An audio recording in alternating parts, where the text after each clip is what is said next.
तो दोस्तों, आज मैं आपको जो कहानी सुनाने जा रही हूँ उसका नाम है अंधेर नगरी चौपट राजा। एक महात्मा जी देश भ्रमण को निकले थे। महात्मा जी बड़े विद्वान और दूरदर्शी थे। साथ में रामदास नाम का उनका एक शिष्य भी था। एक दिन गुरु और शिष्य दोनों भ्रमण करते करते एक नगरी में पहुंचे। दोनों ने नगर के बाहरी एक मंदिर के नजदीक अपना डेरा डाल लिया। अब गुरुजी ने रामदास को एक थैला देकर कहा, जा बेटा, नगर से खाने पीने की सामग्री खरीद ला। पैसे कम देखकर रामदास ने कहा, इतने कम पैसे में खाने पीने की भला क्या सामग्री आएगी। लेकिन उनके पास पैसे थे ही नहीं, सो मजबूरी थी। तब गुरुजी ने कहा, इसमें जो आए वही खरीद ला।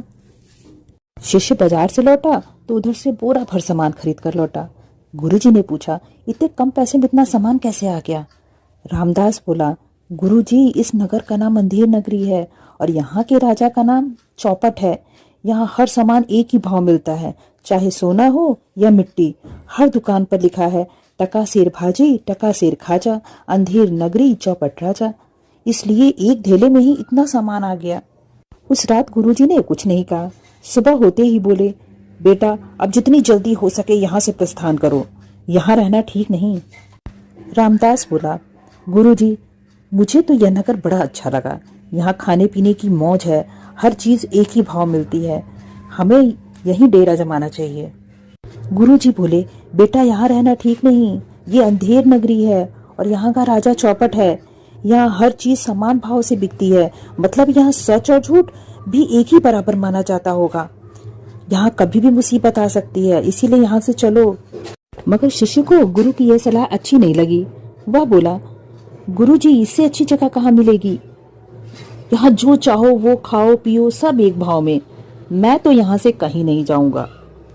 गुरुजी ने अपने शिष्य रामदास को बहुत समझाया, मगर वह अंधेर नगरी छोड़कर जाने को किसी भी तरह से राजी नहीं हुआ। हार कर गुरुजी उसे वहीं छोड़कर अपने देशाटन पर आगे बढ़ गए। गुरुजी के चले जाने के बाद शिष्य रामदास रोज दोपहर चिमटा बजाता हुआ भिक्षाटन के लिए बाजार में निकलता और भिक्षा से मिले पैसे से खूब हलवा, पूरी, मिठाई और दूसरे पौष्टिक चीजें खाता। कुछ ही दिनों में वह खा खा कर खूब मोटा तगड़ा हो गया। फिर एक दिन वही हुआ जिसका अंदेशा गुरुजी जता कर गए थे। एक दिन किसी दुकान की दीवार गिर जाने से एक मजदूर दबकर मर गया। कोतवाल के पास खबर पहुंची। वह तुरंत दुकान मालिक को पकड़कर राजा के सामने पेश करने के लिए ले आया। दुकान मालिक चौपट राजा से बोला, महाराज, इसमें मेरा कोई कसूर नहीं। दीवार तो राजमिस्त्री ने कमजोर बनाई थी। राजा ने तुरंत राजमिस्त्री को पकड़ बुलवाया। राजमिस्त्री हाथ जोड़कर बोला, अन्नदाता, लगता है मजदूर ने गारे में पानी ज्यादा मिलाया था, इसीलिए दीवार कमजोर बनी। फिर मजदूर को पकड़ कर लाया गया। वह बोला, महाराज, इसमें मेरा कोई कसूर नहीं। माशकी ने पानी ज्यादा डाल दिया होगा। फिर माशकी को पकड़कर बुलाया गया। माशकी बोला, महाराज, इसमें मेरा कोई कसूर नहीं। जिस समय मैं गारे में पानी डाल रहा था उसी समय रामदास नाम का एक बाबा चिमटा बजाता हुआ वहां से गुजरा, जिससे मेरा ध्यान बट गया और गारे में पानी ज्यादा हो गया। अंततः रामदास को बुलाया गया। उस बेचारे को कोई ऐसी बात ना सूझी जिसे कहकर वह अपना दोष किसी और पर डाल देता। वह अंधेर नगरी के तौर तरीकों से अच्छी तरह वाकिफ ना था। लिहाजा राजा ने कहा कि असली कसूरवार वही है और उसे सरेआम फांसी पर लटकाए जाने की सजा सुना दी। सिपाही पकड़कर जब उसे फांसी पर चढ़ाने के लिए ले चले तो वह रोने चिल्लाने लगा। अब उसे गुरुजी और उनकी कही बात याद आने लगी। बोला, हाय, मैंने गुरुजी का कहना नहीं माना। हाय गुरुजी, कहाँ हो, बचाओ बचाओ। दैवीय प्रेरणा से गुरुजी भी उस दिन रास्ता भटककर वापस अंधेर नगरी में ही आ चुके थे। उन्हें जब पता चला कि उनके शिष्य को फांसी पर चढ़ाने ले जाया जा रहा है तो वो बेचारे भागे भागे फांसी स्थल पर चले आए।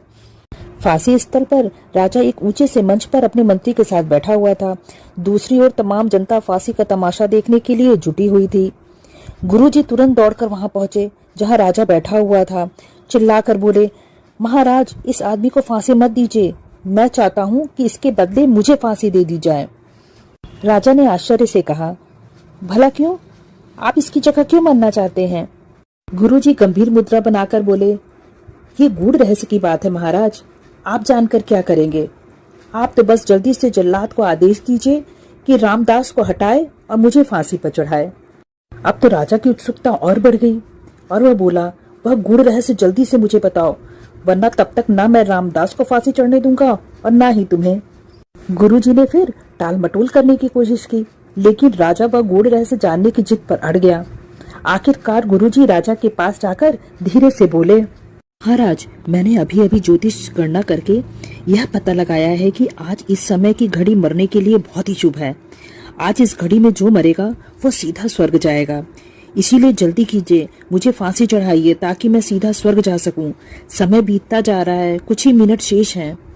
वाह जी वाह, राजा हाथ नचाकर बोला, इतने गूढ़ रहस्य की बात मुझसे छिपाकर चुपचाप चोरी चोरी स्वर्ग चले जाना चाहते थे। जानते हो, यहाँ का राजा मैं हूँ, स्वर्ग जाने का सबसे पहला अधिकार मेरा है, समझे? अब फांसी पे तुम नहीं चढ़ोगे, फांसी पे मैं चढ़ूंगा।